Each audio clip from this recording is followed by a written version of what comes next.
नमस्कार शेतकरी बांधवांनो, एमटी ऑल टीव्ही या यूट्यूब चॅनलवरती तुमचं पुन्हा एकदा स्वागत आहे। पंतप्रधान मोदींकडून कर्जमाफी जाहीर, परिपत्रक काढले, पहा या क्षणाची सर्वात मोठी व सर्वात लाडकी बातमी। अनेक दिवसांपासून शेतकऱ्यांना एक आस लागली होती की कर्जमाफी कधी होणार। मात्र पंतप्रधान मोदी यांनी कर्जमाफीची घोषणा करत परिपत्रक काढलं आहे, त्यामुळे शेतकऱ्यांना मोठा दिलासा मिळाला आहे। मित्रांनो, पंतप्रधान मोदींनी जे परिपत्रक काढले आहे ते आपण पाहणार असून कोणत्या शेतकऱ्यांना या कर्जमाफीचा लाभ मिळणार आहे, तसेच कोणते जिल्हे कर्जमाफीसाठी निवडले आहेत ते पाहूया। जर या परिपत्रकामधील यादीत तुमच्या जिल्ह्याचं नाव असेल तर तुमच्यासाठी ही आनंदाची बातमी या ठिकाणी ठरणार आहे। जे परिपत्रक काढलं आहे जशाचा तसं तुमच्यासमोर आपण या ठिकाणी मांडणार आहोत, त्यामुळे व्हिडिओ नीट काळजीपूर्वक बघा, कुठंही अजिबात स्किप करू नका। तर चला व्हिडिओ सुरू करूया। राज्य सरकारने केंद्र सरकारकडे कर्जमाफीचा प्रस्ताव दाखल केला होता। प्रस्ताव क्रमांक 1392च्या माध्यमातून केंद्र सरकारने कर्जमाफी प्रस्तावावर सही केली असून महाराष्ट्रातील फक्त 30 जिल्ह्यातीलच शेतकऱ्यांना कर्जमाफी मिळणार आहे। परिपत्रकानुसार ज्या शेतकऱ्यांनी 20 जून 2024 पर्यंत शेती पिकांसाठी कर्ज घेतलं आहे, फक्त अशाच शेतकऱ्यांना ही कर्जमाफी मिळणार आहे।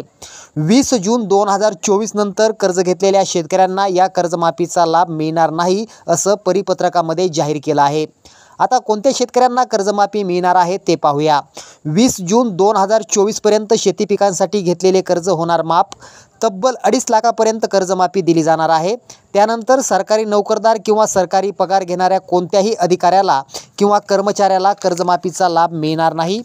कोणत्या बँकेतील शेतकऱ्यांना कर्जमाफी दिली जाणार आहे ते पाहूया। बघा, सावकारी कर्ज असेल किंवा एखाद्या खाजगी बँकेचं अथवा किंवा खाजगी पतसंस्थेचं किंवा सरकारी बँकेचं कर्ज असेल, मात्र ते शेती पिकांसाठी घेतलेलं असेल तरच या कर्जमाफीचा लाभ मिळणार आहे।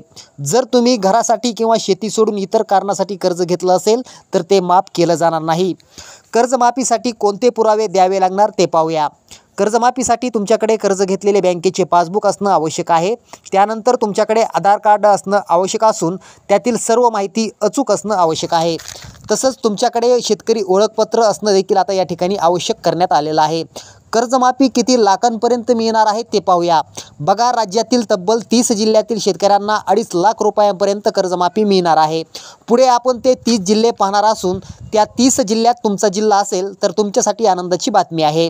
कर्जमाफीसाठी पात्र ठरलेले 30 जिल्हे पाहण्याआधी सर्वांनी या व्हिडिओला एक लाईक करा।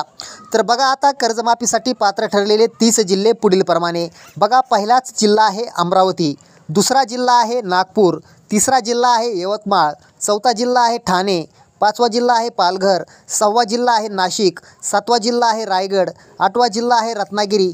त्यानंतर मित्रांनो 9वा जिल्हा आहे सांगली, 10वा जिल्हा आहे सातारा, 11वा जिल्हा आहे कोल्हापूर, 12वा जिल्हा आहे सोलापूर, 13वा जिल्हा आहे पुणे, 14वा जिल्हा आहे गडचिरोली, 15वा जिल्हा आहे चंद्रपूर, 16वा जिल्हा आहे वर्धा, 17वा जिल्हा आहे धुळे, 18वा जिल्हा आहे लातूर, 19वा जिल्हा आहे हिंगोली, 20वा जिल्हा आहे अकोला, 21वा जिल्हा आहे बुलढाणा, 22वा जिल्हा आहे जालना, 23वा जिल्हा आहे धाराशिव, 24वा जिल्हा आहे बीड, 25वा जिल्हा आहे छत्रपती संभाजीनगर, 26वा जिल्हा आहे परभणी, 27वा जिल्हा आहे वाशिम, 28वा जिल्हा आहे भंडारा, 19वा जिल्हा आहे नंदुरबार आणि 30वा जिल्हा आहे मित्रांनो गोंदिया।